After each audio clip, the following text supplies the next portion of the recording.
Yeah, I liked like chewing on grass. Like I remember drinking Jack Daniel's 10 and then fighting a tree. So I understand that. Yeah, Edit you. she's gonna be using that when we're not recording anything. I try to get my wife to try all my stuff, and she just always says it smells like nail polish and tastes like shit. I'm trying to like split it so I can like take it out, and it'll be like it'll just keep playing, and my wife's like, "Are you fucking done? Like, can you stop?" I'm like, welcome back, everybody. My name is Matt, And I'm John. and we are the Wicked Whiskey Society. Welcome back for episode 3. We are here with Stef and Kipp. You might know them as Wives Against Bourbon. Hilarious. I love your content. So basically, we'll start off by asking, really, how did this become a thing for you guys? Like, how did you get on Instagram, and tell us your story? Yeah. What was the I love that question. What was the point of it when you actually like decided that I want people to see my issues? See what I live through every day. Why don't you tell your side of that, then I'll tell my side of it, because similar but different. I would say last June, I thought, what the heck? I'll just start an Instagram page and try to capture Kipp's love for bourbon, but in a witty kind of busting him up way. It didn't really take off until, 8 months later when we decided to do reels. Yeah, but what's interesting about for sure. But what's interesting about it is what she's leaving out. We never planned on anyone other than her friends seeing these reels. This was about her talking shit so her friends could laugh. And we never even looked at how many people saw them. Were you? I don't even think you were editing anything. No. And Just raw material out there.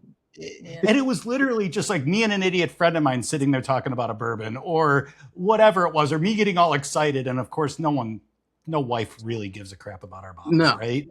And the collection's growing and growing and growing and growing, and I'm taking over more and more space. And I think this was your way of like, I don't know, not getting even. That's the wrong word, but Making space for myself. well, or just like an outlet to vent, maybe more than anything. And then one day, it was actually after that Elijah Craig video you referenced, we're laying in bed and she looked at me, she goes, "Holy shit, that video's had 50,000 views." And I'm like, "No, it hasn't." We had 130 followers that were for the most part friends. Yeah. And all of a sudden we had 1,000 followers. And I was like, "What the hell?" And so then we're like, huh. And it evolved into kind of what it has.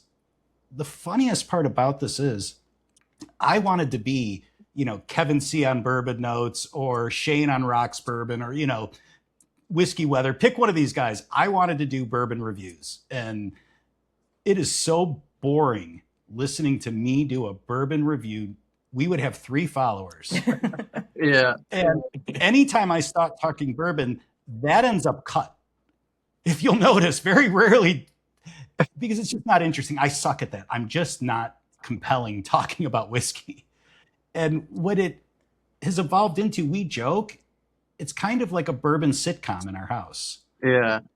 It's just, this is our real life. This is just our banter. And the great thing about Stef is she doesn't get mad. She'll just vent some way. And this is her creative way of venting about it. Even when she sounds pissed in a reel, I don't think you're actually. No. Like that damn video about our shelves at our basement bar.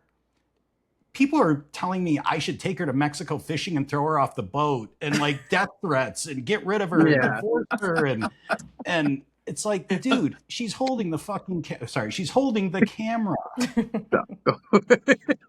In any event, that's how it's kind of turned into what it is. And we have fun. Like I was showing my wife, your videos, and there was a small part of me and all stuff that wondered whether or not this was, real life banter between the two of you and authentic, or was it actually kind of like scripted kind of thing and all stuff? But then I actually looked at and watched you guys, and it's like, no, that's got to be real. So how much of it is actually real, or how much of it is thought up and all stuff? It's like, oh, you know what? We should talk about this, or we should record this. So that is a good question. I would say sometimes late at night we'll be in bed and I'll be like, oh, this would be a funny reel. And then we keep like notes in the phone, but nothing is scripted. No, in fact, Just kind of right off the head. the Yeah. closest we've ever come, and I'll be thoroughly vulnerable on this, is a reel we posted today, and it's flopping. I so wanted to get Jim Gaffigan to see our stuff. I saw that. Like, And I actually like literally like said, it's like, oh, this is the Jim Gaffigan, and my wife looked at me and says, who? so, I mean, to the point where I was in a hotel a few weeks ago for work, and I'm sitting there drinking a bourbon in my hotel, which I bring with me because there's nothing you're ever going to get good in a hotel bar. And I was watching Whiskey Weather do a thing with Jim Gaffigan. Yep. And I was like, I want Jim Gaffigan to acknowledge us because I love Jim Gaffigan and he's a whiskey nerd. And I think he could relate to us maybe. So I started plotting this out weeks ago, and I'm taking notes, and I'm going in AI, and I'm trying to figure out how to do this. And that reel kind of sucks. It really does. And it's the only one we really think about it too much. to do. What's that? I feel like those ones always flop when you think about it and you put too much effort into it instead of it just being raw and real and just like kind of going with it. Those are the ones you don't think are gonna blow up end up being huge, and the ones that you like actually put effort into it suck. It's like it's so true. She recorded me walking in with a new license plate frame I got for our boat, and that dumb reel blew up. It didn't blow. It took off. It had a lot of views. I don't even know how many views it had. That's the powered by bourbon one. Yeah. You But know that what's was funny is legit. I went right onto Amazon and tried to get one. As soon as I saw that, I was like, ooh. That's where I got mine. And that was totally legit. I'm literally walking from the mudroom with the Amazon package, telling her about it, and she just happens to record. And, that is how most of our stuff goes, is I just start telling her about something and she flips her phone on and starts recording it.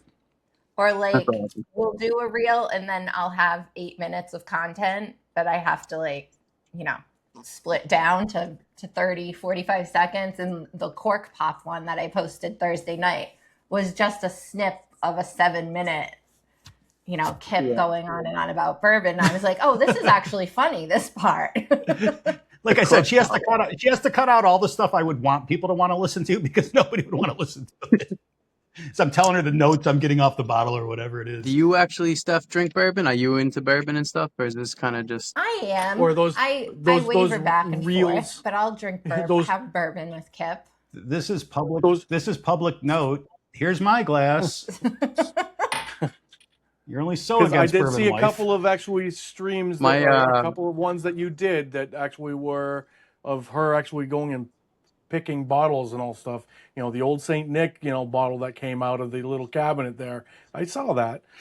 Right. I try to get my wife to try all my stuff, and she just always says it smells like nail polish and tastes like shit. Yeah. I do go to Kentucky for work once a year, and Kipp finally came with me, but I went to Louisville before you did. You were going all the time. Yeah. So, the ones that I love are when I'm traveling and sitting in some crappy hotel wherever, and she posts, which of these should I mix with Coke? Yeah. And I'm literally sitting there texting her, you're joking, right? This is for Instagram. You're not really going to mix that whatever GTS or Jack 14 with Coke, are you? And she won't reply. And I can see that she read it.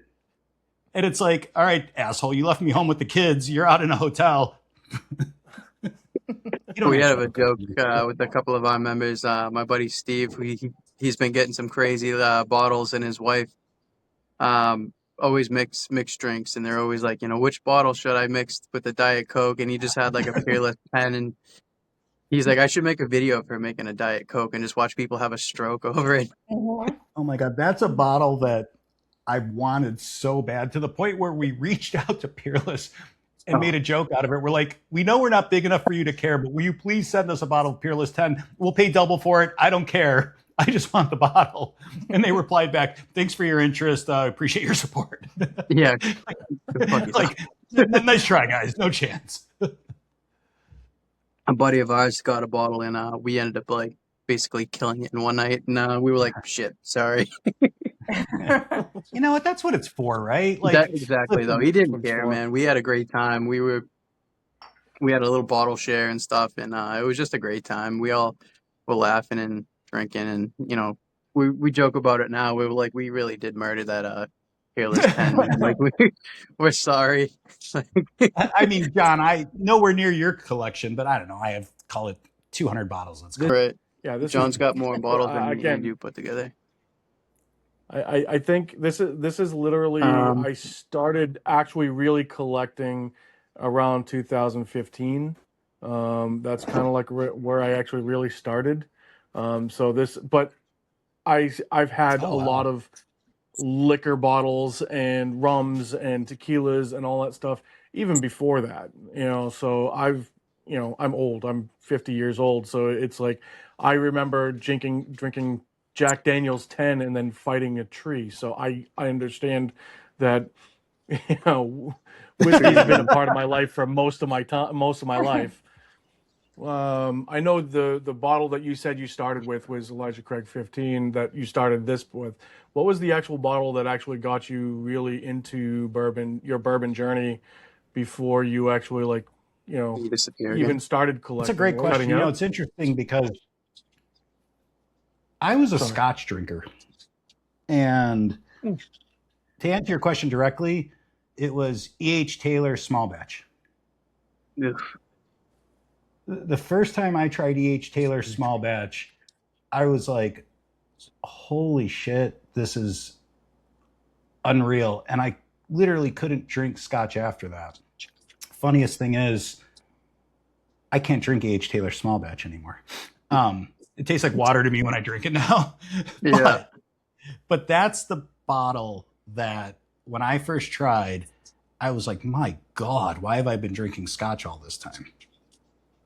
So, Were you more of a peated Scotch or well, that's a the crazy thing. non-peated? Yeah, I liked like chewing on grass, like Oh. like Lagavulin. Like What I actually say is if you walk down the Walmart bicycle aisle and you sniff some of the tires and all stuff, that's kind of like the Scotch. yeah. And it's funny because every time I go into Liquor Junction in Reading, where I'm sure you guys have been, and I'm, and I've gotten to know Dan really well. He's awesome. Dan's awesome. He's like, you really need to try some of these older scotches. I was like, no, I don't. Like, I'm sure if you're telling me they're great, okay? Like, I have no doubt you know more than I do. But no, I'm good. Rye, I like American whiskey, rye, bourbon, American light whiskey. And Right. And what's funny, I don't know about you guys, this might sound weird. In the summer, I find myself drinking more rye. And in the winter, I find myself drinking more bourbon. And I feel like a lot of people are just the opposite. No, me personally, Interesting. I'm not a fan of rye, because I have a riding lawnmower and I actually have a mint patch out back that when I actually ride over it and get that actually that's kind of like what I actually get with rye, and that's kind of like what I don't like is I don't want to be reminded of me of doing chores. So Fair enough. Sure. So, ironically enough, have you tried this? Can you see I that have on a bottle camera? of that. Pursuit, And you feel the same way?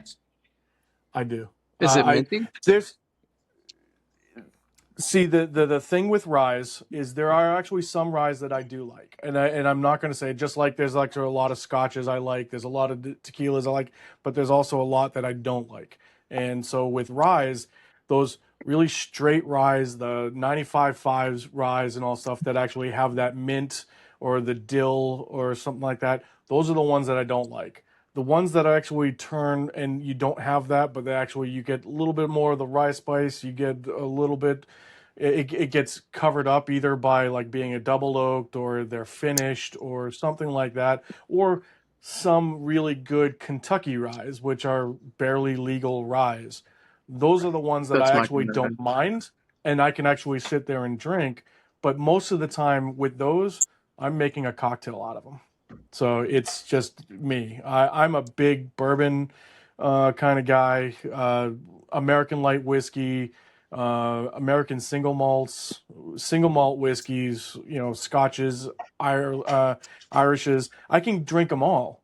It's just sometimes that there's actually some that have something in it that I just don't like. And that's the cool thing about whiskeys. There's so many of them. Hence the room. No, it's true. And I'm with you. Like when it's a herbal rye, I don't like it. Yeah, I don't do that either. The mint and the earthy grassiness. I kind of found the sweet spot, and I try to always find the mash bill on it. But I know if it's at least on a 75% rye, there's a higher chance I'm gonna like it. And obviously, the lower percentage of rye, closer to 51% of the rye, just again where it's barely legal, I know I'm gonna definitely like it. Yep. But yeah, like that minty, the dill, the grass, the mint, like it's just So- that's where I start to steer away.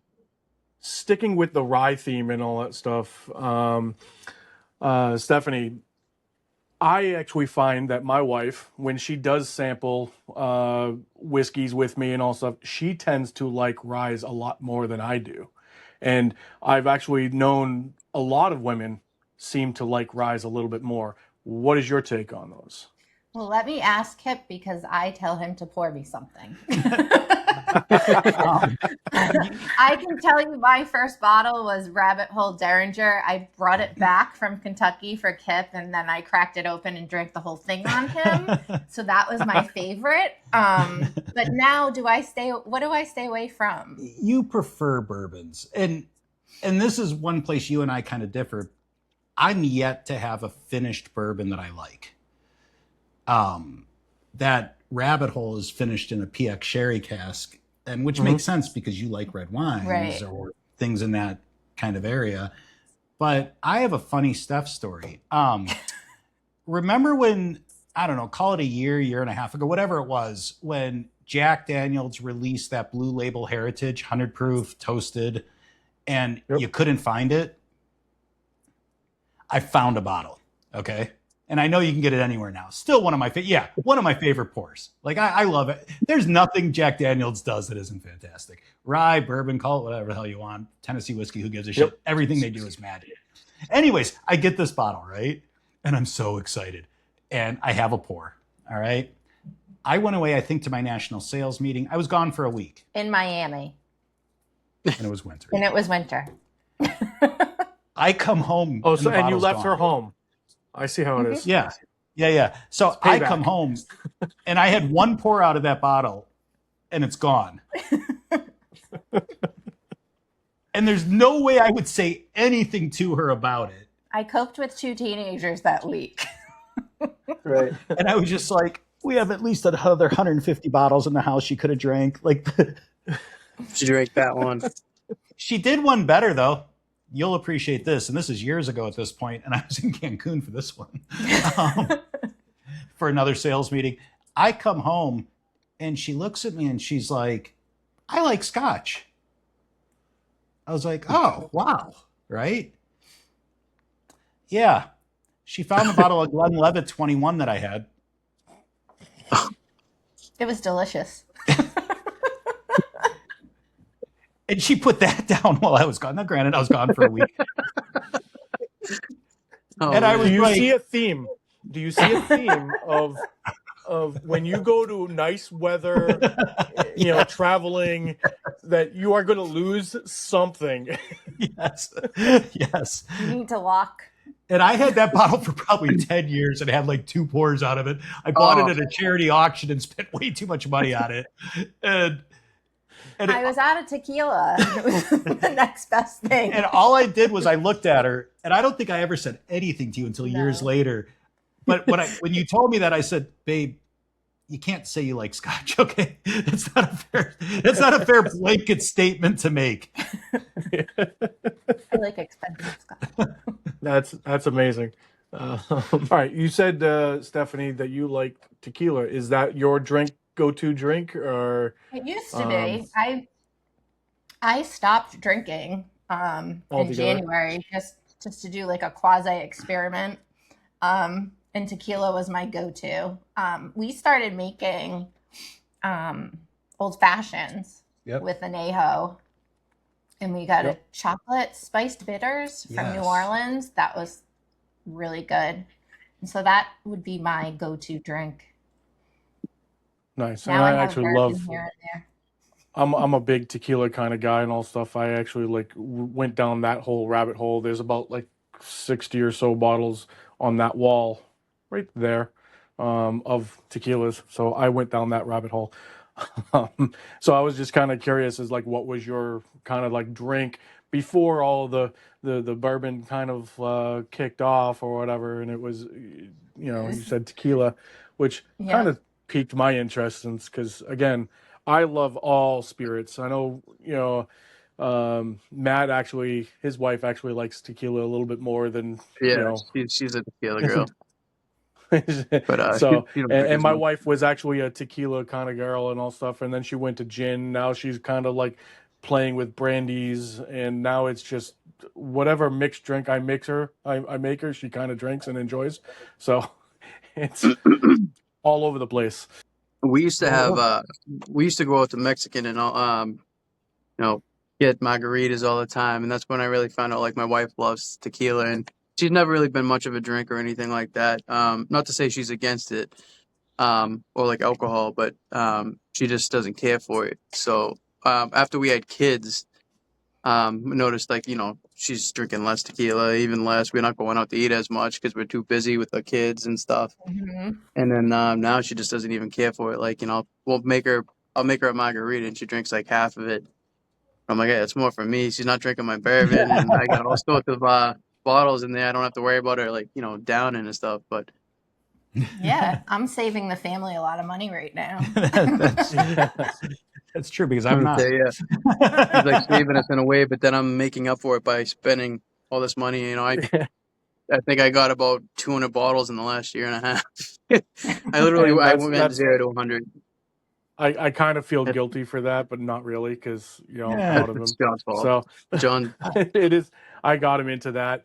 Um, so okay, so another question for both of you: what is the one bourbon comment that Kit has actually made that really 100% actually kind of threw you over the edge?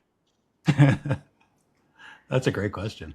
You can go. No, he's asking that I made I that through you over the that edge. that threw me Either over way, the both edge. of you. It's like it. Either one of you want to answer, or you can actually one have an answer, the other one have a different answer. It's all good. But I'm just kind of like, what was that one comment that you said that you like, Kit? You actually said that comment, and then all of a sudden said, "Oh, I shouldn't have said that." Or Steph, he says that comment, and it's really, and you get the eye rolls and all of that kind of fun things, because that's what Yeah, my wife gets. I didn't realize how much Kip uses the word listen. so, so when I started editing videos, yeah, he said listen a lot. Listen, listen. And then we'd just be in the house doing our thing, and he'd be like, listen, listen. And now I'm you just like, I noticed don't it want now. to listen. So let me tell you, and this is not me being a supportive husband. Steph is so much smarter than me, which may or may not be saying much. And she's not going to like me saying this. She might make you edit this, but Steph's getting her PhD. Steph's a very, very smart woman. And I, I do have a degree from ASU that I barely got in 5.5 years. Um, but the point becomes, I'll be talking to her and she's so far ahead of me. And it's just like, listen, like gorilla, okay? Let's roll this back a little bit here. And the frustration on his face is real. No, it's totally real. like the eye rolls, the deep breaths, You know, the shoulder shrugs, the defeat. It's real. I am not an actor, I can tell you that much. I was talking to John about that too. Is when you're editing, and you're listening back to yourself, and I think I edit like 5 minutes of ums out of my videos every time I start editing. You don't realize how you say a certain phrase or something over and over Mhm. until you start editing, and then next thing you know, I got like literally 5 minutes of um and like. And I'll be in my room or like editing, and I'm trying to like split it so I can like take it out, and it'll be like it'll just keep playing, and my wife's like, "Are you fucking done? Like, can you stop?" I'm like, and then she'll look at me and be like, But that's the great part about being able to edit. I don't know that I have something you've said. I'll tell you the favorite thing that I can think off the top of my head that she said to me. This was, I don't know, a month or two ago. We were in New Orleans. Steph was there for a conference. It happened to be when Jazz Fest was going on, and her best friend lives out there. So being the supportive husband I am, I flew out there to spend some time. And she was Sazerac working on a house. paper. Yeah. Hey, I'm a good husband. So she was working on a paper in our hotel room, and I was like, I'm going to go for a walk. And none of this was for Instagram. It was, she literally looked at me as I was leaving the hotel room. She goes, do not come back here with anything with corn in it. I saw it, and then you came out with the rice whiskey. I saw that. Yeah. Well, and the funniest part was I left on a mission to find a bottle of JT Mellick, and I was dying getting in the elevator of the hotel thinking, done. And here's the funny part. There was a pinhook. They had a pinhook store pick at the place I was at, and I almost picked up both bottles. And I was like, I'm going to listen to her wishes. I might go back and get that bottle tomorrow, but I will not come back to that hotel room with anything with corn in it. That is one of you guys. I don't know. As soon as I actually saw your clip of that, I actually died laughing because that was like all I could think of was she said no corn. He is not wrong. And that wasn't shit. Like that wasn't like that. No, I was in bed writing a paper. He walks in and I'm like, record. And I'm like, what is going on? But I've wanted a bottle of JT Mellick. You probably have 6 of them with that bar. But if y'all haven't tried. No, seriously, literally, I actually have 2 bottles of that. And I actually did a blind for them when they came over and we actually had a bottle share. I did a blind and I had a mystery bottle that I actually poured everybody. And it was that bottle. It was a store pick from Specs, I believe it was. And everybody tried it. And I says, go ahead and guess what it is. And nobody could actually figure out what it was. And it was like one of those highlight moments. And it's like, yeah, you're never going to guess. This is not even bourbon. This is rice whiskey. I remember that too when you did that blind. Now, in fairness, also did they do age it in charred barrels, but what a great whiskey! That is a great whiskey. It is. I have to actually get more. They came out with so many different versions and all stuff. 6-year and they came out with like their own shelfer bottle. They came out with some really good stuff, but nothing beats store pick versions of that. The dark blue label bottles of that is just by far the best stuff that they make. So kudos on getting one of those because that was amazing. That is an amazing bottle. But again, the skit, I didn't know if that was actually like planned or not, but it looked pretty real. And you that was so real. I was you walking in with that, and the comment of it's like, well, I listened to you. Aren't I a good husband for listening to you? I was like, go ahead. Sorry. No, I was gonna say I was literally spitting stuff out my mouth. That was like perfect. It was my whole way back to the hotel. I was like a kid on Christmas waiting to go downstairs. I could not wait to walk in that room and show her that bottle. That literally had me dying Doesn't have laughing, corn, and I just love that. So, the comedy that you guys have is, whether it's real, and you're planning it or not, and all stuff is just the dynamics of what you guys have of like the real conversations that you actually have together. It's relatable. Everybody actually that has a wife that actually is not into bourbon and all stuff can relate to what you guys are going through. So it's freaking funny, and I want you guys to have more success and just to keep doing this because it's things that I can actually show my wife and say, see, you're not the only one. Well, that's the thing is you can click share. I can send it to my wife. I'd actually having to like explain it to her and tell her, be like, see, listen, just watch this video. That way you can't get mad at me because I didn't say it. They did. Well, I appreciate the kind words. those are the favorite things I love hearing anytime somebody says that, because first of all, any of us that are into this absurd hobby of ours, it's funny. I was messaging with, oh God, what's his name? From Whiskey Bonded. Oh, is it Conrad? Yes, Conrad. Yes. Conrad, yeah. And he and I were just kind of DMing back and forth a little bit. And he was like, basically, he said, he made this comment of, you can't blame our wives. What we do is ridiculous. Yeah. Not And wrong. he's right. Yeah. He's Yeah. not wrong at all. You know, He's not. It really is.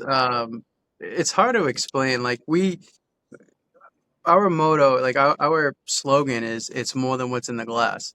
Yeah, which I And love, by the way. thank you. And realistically, when you want to really think about it, and you look at the bottles that we have and the setups and all the lights and the fancy stuff, it really is ridiculous. It's crazy. But when I Except try for to mine. Mine's explain not it to her, ridiculous. no, No, yours is You got a fairly whole bar. reasonable, John. Mine, But- very reasonable. Tell my wife When that. you It's very try- reasonable. when you try to explain to her, or like your significant other, or even your friends or family, that it's really not.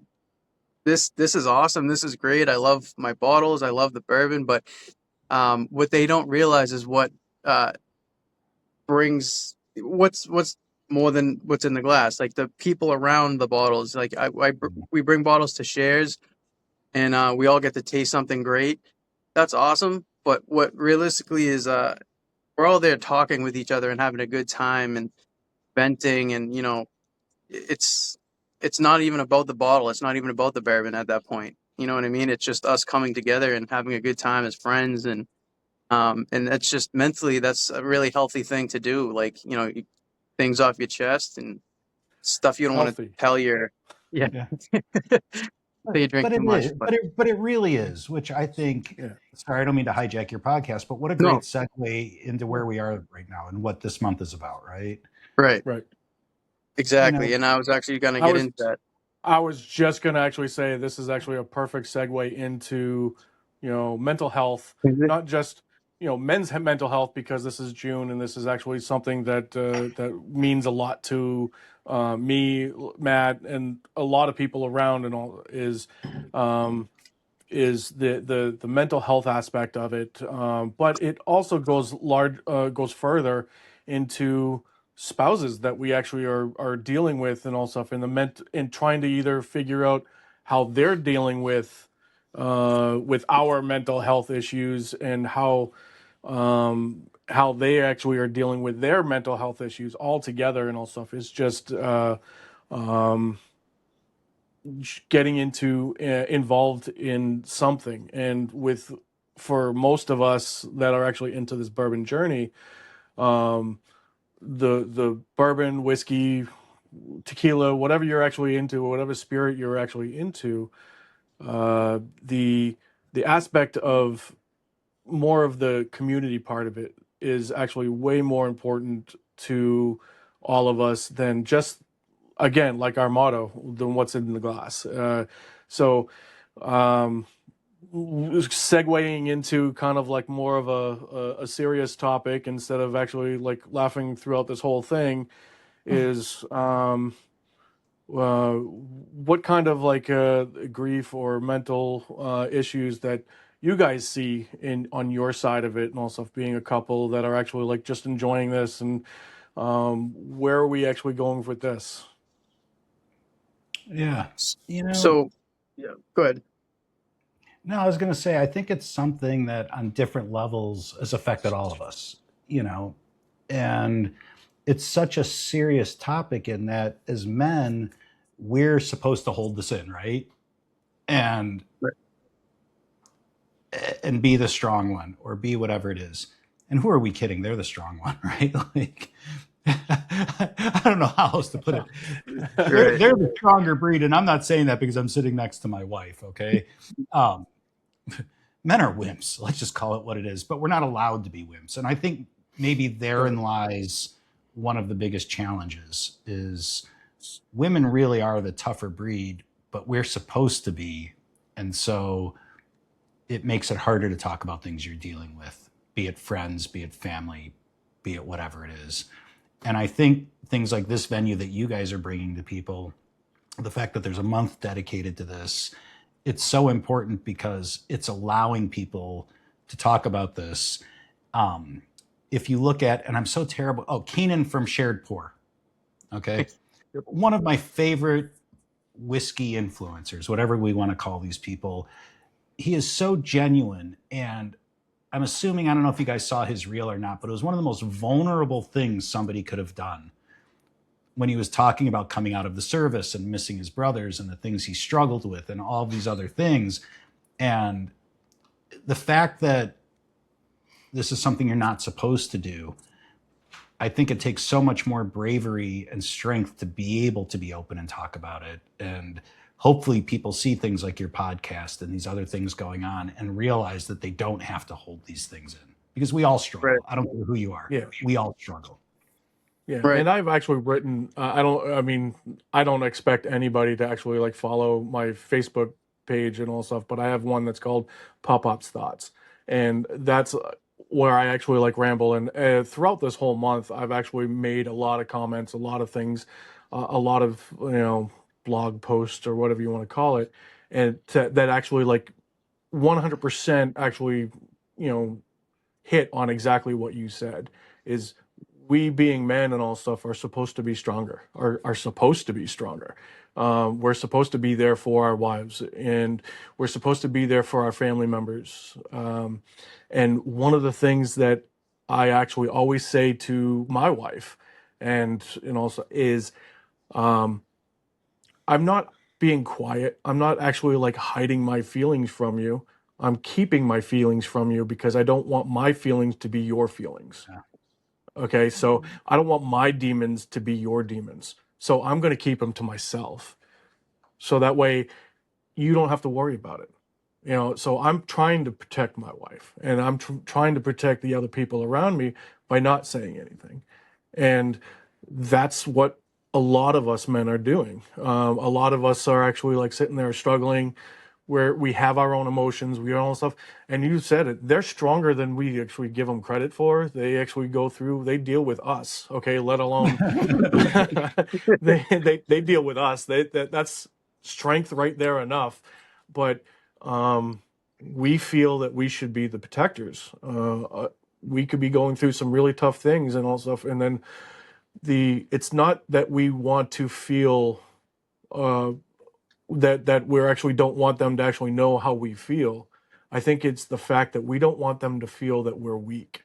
And that's kind of like the scary part of it and all stuff. We don't want them to actually know that we're struggling. We don't want them to worry about that. It's so we're trying to protect them. I don't know if that's actually in the same in your views or whatever, but in my view, that's kind of where I put all of my feelings towards, is that. Yeah, and I think so. As Kip had mentioned, I'm reading a lot because I'm in school, but we're reading right now about socialization and gender, and so we were socialized to be this way.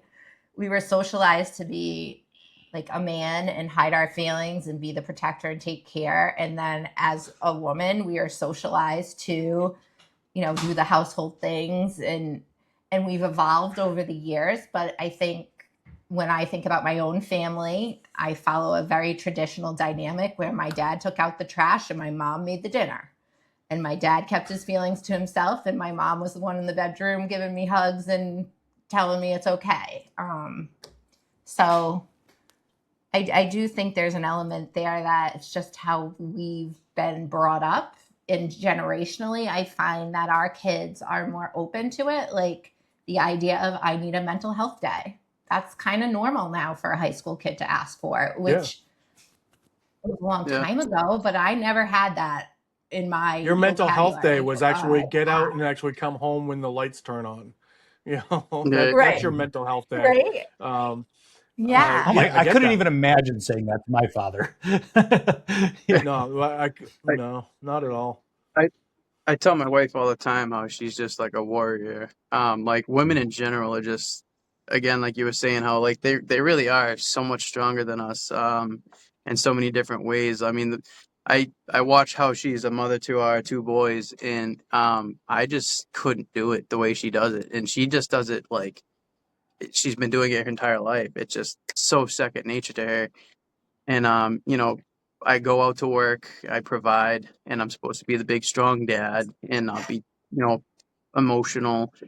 You know, we carry a lot, and again, you don't want to bring that home. You don't want your kids to see you weak. You don't want your kids to see you like, you know, like a wimp. And I wish I had the ability to just shut everything out like my wife does, especially with like social media. She has no idea about like current events that are going on in the world, the bad things.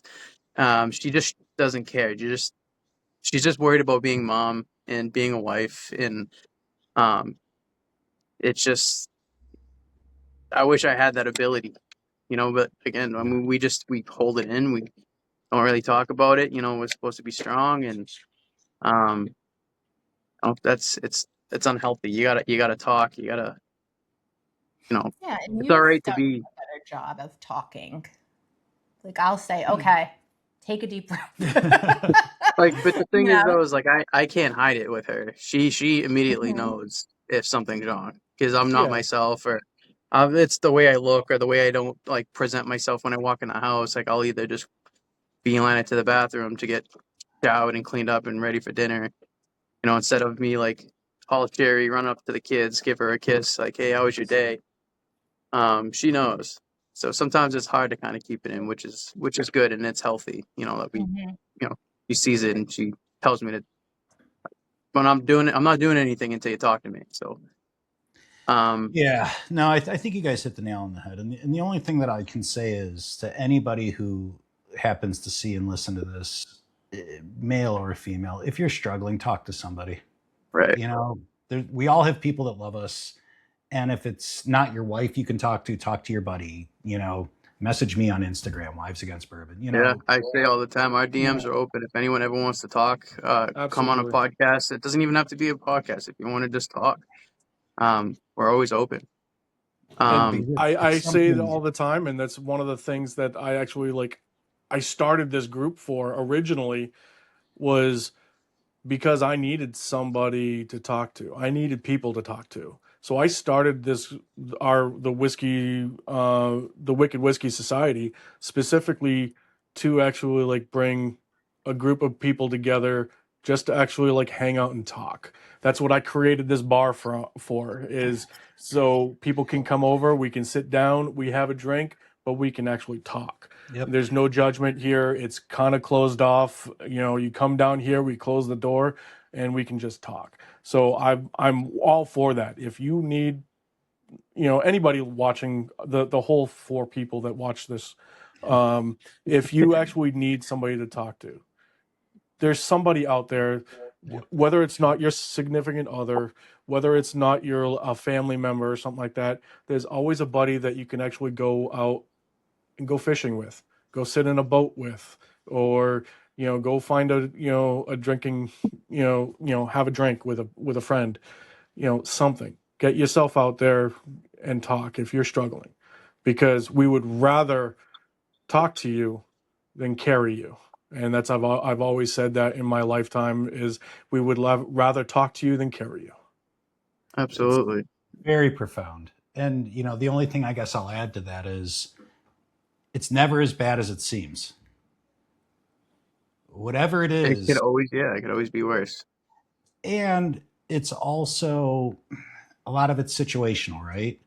Meaning things stack up and things build up. And whatever that might be it work, be it family, it doesn't matter, right?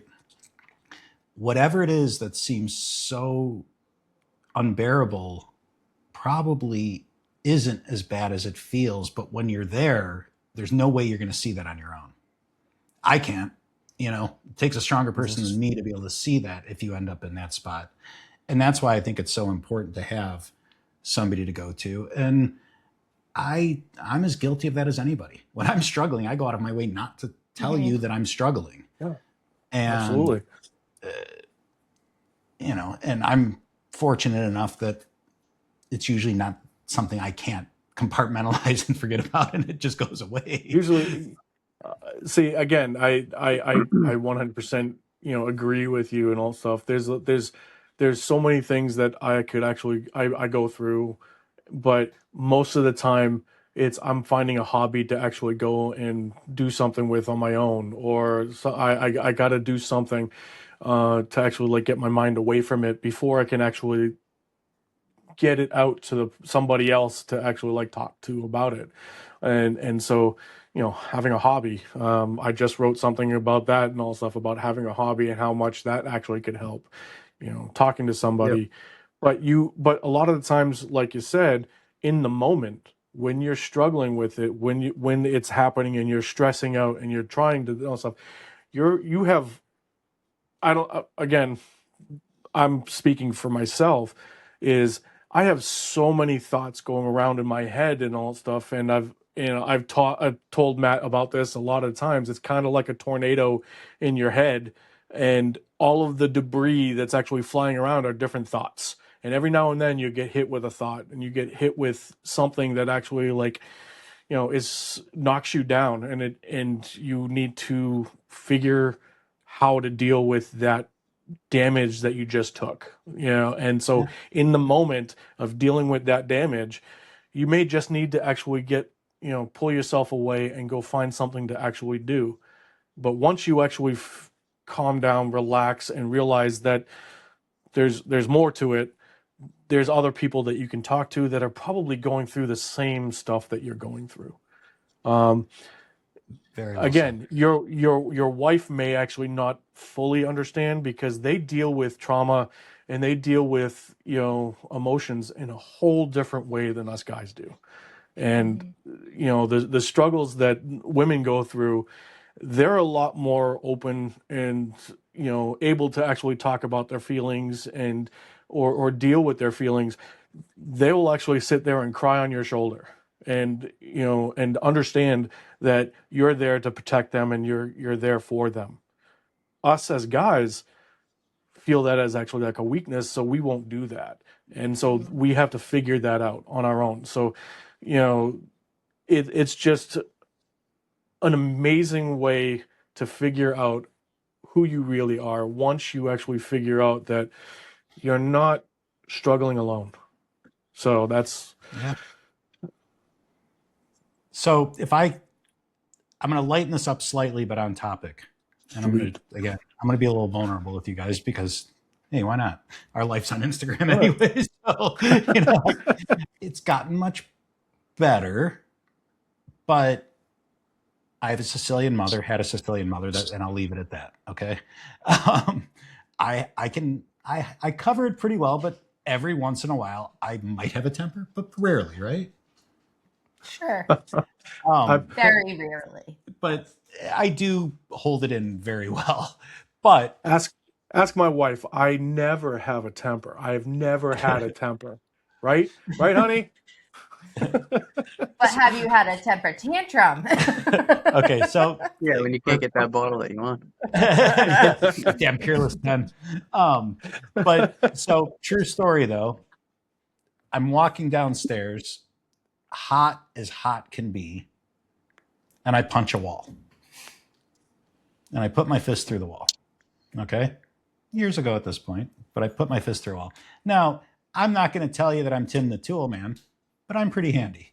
Okay? There isn't much I can't. I avoid plumbing. Anything else I'm pretty good at. That damn wall, I have had to repatch. I can't get that wall. I have patched more plaster in my life. Anybody can do it. I know there's no skill, okay? I don't need tips. I know how to patch a fucking wall, okay? I literally, so I'm building Steph and I made a deal that I'm going to build another bar. It'll be our third. I'm going to build another bar. She's like, fine, but you're not putting it until that wall looks right. So literally a week or so ago, I'm like, screw it. I cut the whole thing out. I still can't get the damn wall. I don't know what it is. But he did start building the bar. Okay, I did. Well, it's a lot closer than it was. And I don't know what it is. I can't get that wall smooth. It's I've a done that. reminder not You to are hit not it. alone. You are not alone. I have done that. And I ended up taking the entire wall, and actually putting a whole new sheet of drywall up on that spot because So I couldn't it's fix funny that you hole. say that, because that's literally, I'm half ready to be there, because it started off a spot this big. Yeah, I just that cut out a horsehair spot. plaster I cut stuff. out a spot this big to make sure. Okay, now I know I've got perfectly straight edges. Okay. Well, because mine technically was in our upstairs bathroom, and when I did it, I actually said crap, and then, honey, we need to remodel the bathroom upstairs. So the whole bathroom upstairs got gutted. We redid the whole the floors, the new tub, the whole upstairs bathroom was redone. All because there was a hole in the Go wall. do that in the bathroom down here. Okay, so wait, so hold on. So that said, you're the greatest husband on the planet, because you know what? Yeah, you lost your shit or whatever happened, but your wife got a new bathroom out of it. She got a whole new bath. She still complains about it because I'm not good with tiling, and the tiles are slightly like not level, so she hits her toe on one of the tile corners, and she hates me for it. She wants me to regrout it, and it's like, honey, you can't regrout it. You have to actually pull it all up. And the type of Rip all tile the that you tile picked, are these big, huge tiles. I have to smash those tiles to actually get them up. Yep. So yeah, I'm not the greatest husband. I just figure it out. Yeah, Right. we all make it work. But listen, I Yeah. love that you guys are holding this topic. I think it's important. And this brings me a little bit full circle to what I think is one of the most eye-opening things that I didn't understand until we started doing things on Instagram, is how supportive this community is. I was gonna get right into Absolutely. that too. I was gonna get into that. I even mentioned it today. I literally made a post right before we got on here about just my unicorn bottle and really like what it meant to me, and I explained it, and it really comes down to this whole community. It is literally the best community I've ever been a part of. And something I actually wanted to get into, I know, Steph, you, like, again, you lost your father 15 years ago. Mhm. This will be my 10th year without my mom. And if I only had this community then, I think it would have helped me so much throughout the years, because grief, I'll say it, just grief is a bitch. It comes, it goes, it hits you in waves. Just, you'll be having the greatest Mhm. day. You'll smell something, you'll hear a song, you'll see something, and it just instantly just plummets. You know what I mean? The grief, and you Yeah. think of something. And that was something I did want to bring up. We can get into, but realistically, again, it ties into the whole community thing.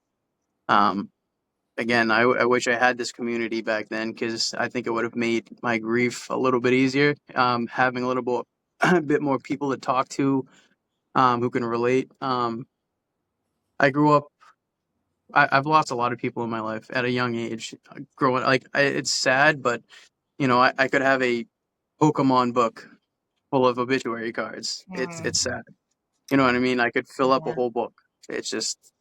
It's bad, and that's why this topic and men's mental health is very important to me, and I take a lot of pride in it. And again, like you were saying, I'm glad we're doing this, and I've got the courage to come out and do this stuff. Um, but yeah, I wanted to touch up on that if you guys had anything to add to that with grief, and Yeah, I like, think how did we how did you deal chatted. with it? Yeah, well, not well. Not well at all. Uh-huh. But I could say 15 years later, I'm able to talk about it. Right. It's no secret. I'm pretty honest about it because I can talk about it. I did something called EDMR therapy. I don't know if you're familiar with it, but Mm. anything that's very traumatic to people, it's a really great therapy. It's brain based, it's research based, and it changed me. It changed how I'm able to talk about it, process it, and move on from it, from those feelings. But you're right, it does. It hits you in waves, and I do think, like, going back to that idea of community, I think at the time I was leaning on that community. It was 15 years ago, so I think of who my community was then, and now it's very much changed. But as long as you have a community, whether that Right. be, you know, I think I spent a lot of time talking to the guy that I was buying White Claws from at the convenience store. He knew me by name. I felt at home. See, we were meant to meet. Right? And then I met Kip. It all comes back to alcohol. But It's yeah, it's tricky. It's So were tricky. you Kip with Steph when your father passed, or you guys weren't together then? fine. No. Because I was going to say too, I mean, not only does it affect you, but it also affects the people around you, you know, because you aren't yourself. And I know I'll never be that same kid that I was. I was a super class clown, funny, outgoing. Like, Yeah. I mean, I'm still outgoing and funny, but I'm not that same person anymore. Like, it's completely has changed me. And again, Well, I mean, I stay a lot. I stay very quiet when it comes to the people that I've lost. Most of my loss that hits me hard is all the father figures that I've actually lost. I've not just had my father, but I've actually had a lot of friends, family, friends' fathers and people that I actually grew up with that were actually there when my father wasn't, or something like that. So there was a lot of father figures where I had to actually kind of grow up to be the father figure for my daughters or for their boyfriends and whatever. So it was always a struggle to actually find a male kind of role model to actually look up to actually ask those questions. And so when I think it's been 8 years now that when I lost my father, and then at the same time I'm sitting there and my wife loses her father, and and there's that similarity in all stuff and how we are actually dealing with our griefs. And when she lost her father, I was there for her. When I lost my father, it was kind of like, leave me alone.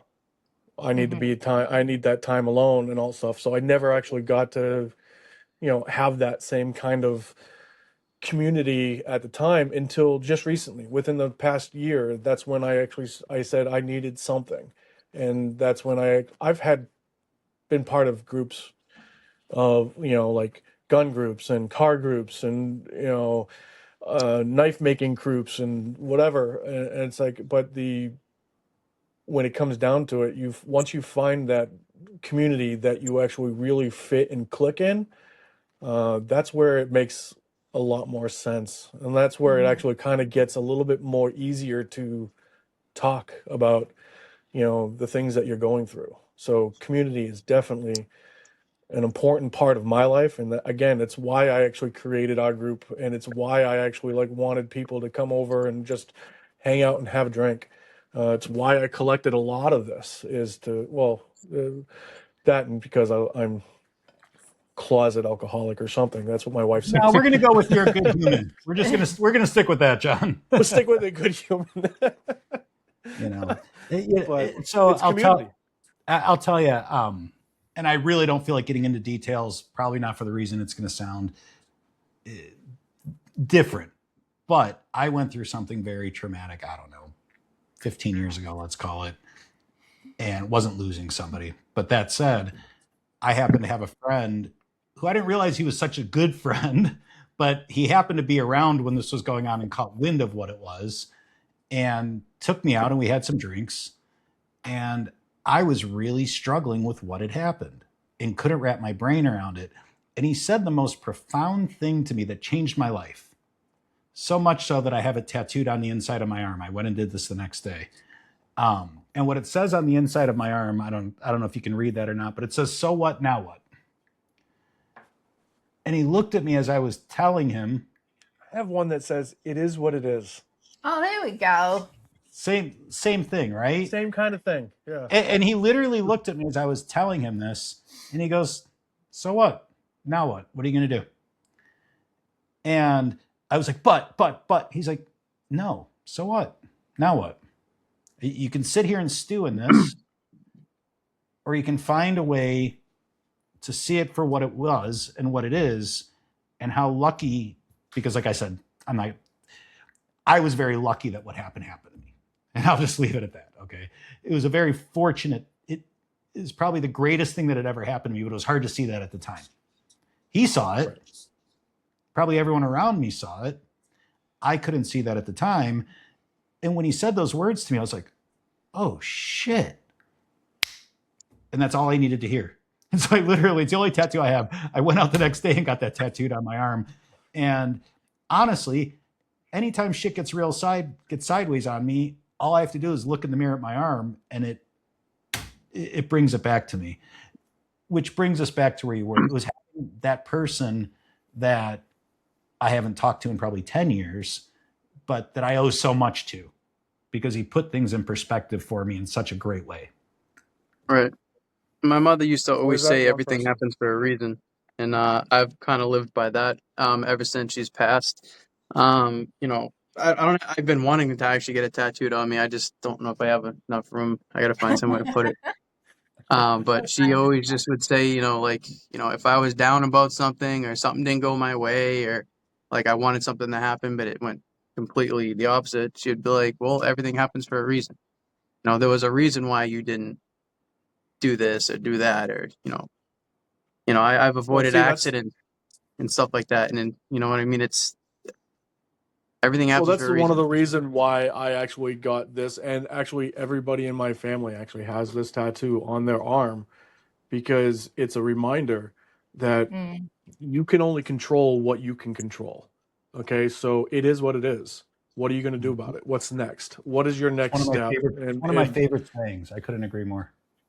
Yeah, so it is what it is. What are you gonna do now? Okay, so it's not that you're giving up or you're quitting or anything like that. Is okay.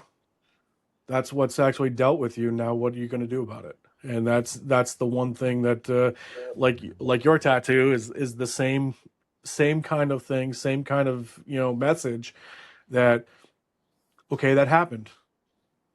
What are you gonna do I about like it? that There's though. there's So nothing you're what gonna now? do What? I'm about gonna it. think about that now a lot. I actually really love that, because it's true. Yeah. Like what are you gonna do now though? It's like there's some situations where you just can't control, and there's nothing else you can do besides move on. And Mm-hmm. Well, would the you worst if you thing, just I spent the last 10 years, and I've kind of realized this, about my mom grieving.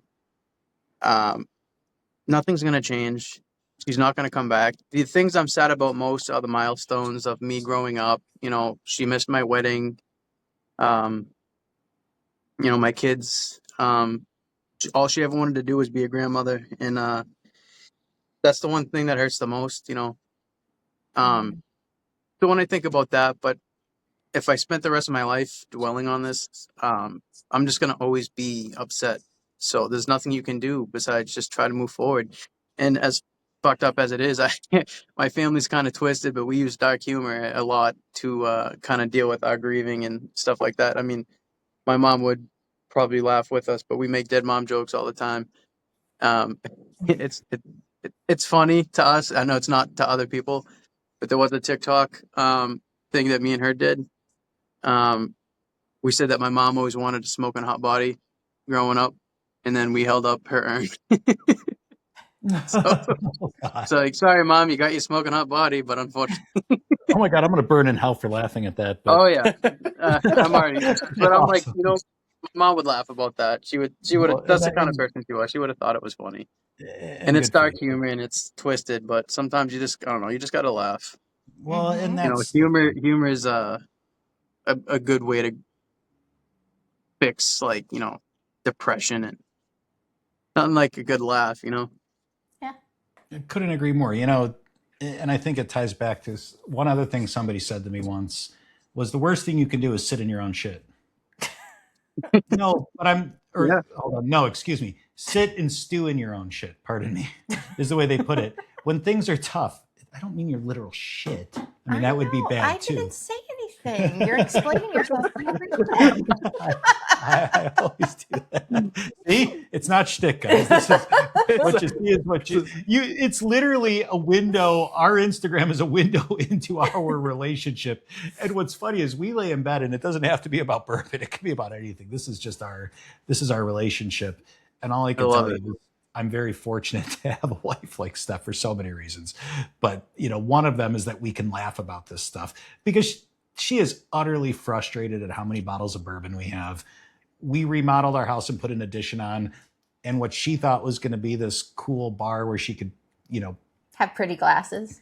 there's 2 shelves or glasses, but the idea becomes you need that outlet. Now, I will say, and I'll say this to the world who sees this, I do have another tattoo that I've had drawn out, Oh, and it's going on my back.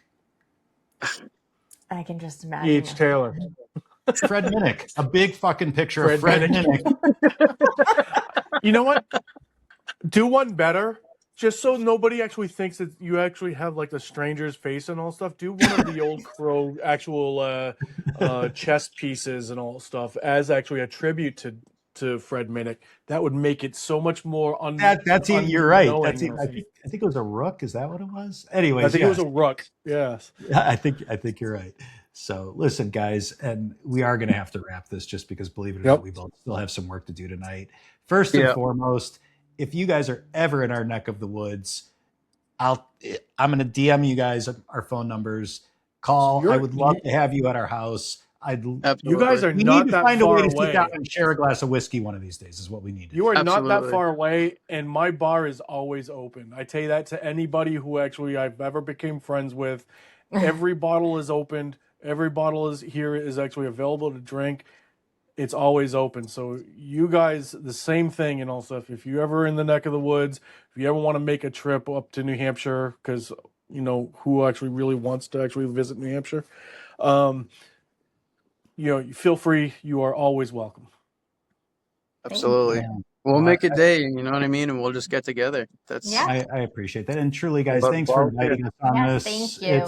All this stuff is still surreal to me that people want to listen to us talk about what we're doing. Of course. So, Same. I You feel have the a same fan. way. It's same thing, but you have a fan for life with me because again, Thank you. everything that Absolutely. you actually talk to, everything that you and your wife actually go through or whatever, I've said these same exact words and whatever to her. So it's so surreal that actually somebody's putting this out there for all of us to see. So Well, it all Thank started you. as a way for Steph to vent about her frustration and talk shit to her friends. And you know what? The fact that anybody else enjoys it means the world to us. Yeah, thank you. It's been a Awesome. pleasure Thank you, meeting you guys. guys, outside of the Instagram world, seeing you guys Absolutely. together and having a good laugh. And Again, thank you, Stef Kipp, Wives Against Bourbon, for being here. And just remember that June's mental health awareness month is a real thing. It shouldn't be just 1 month. It should be a year-long thing.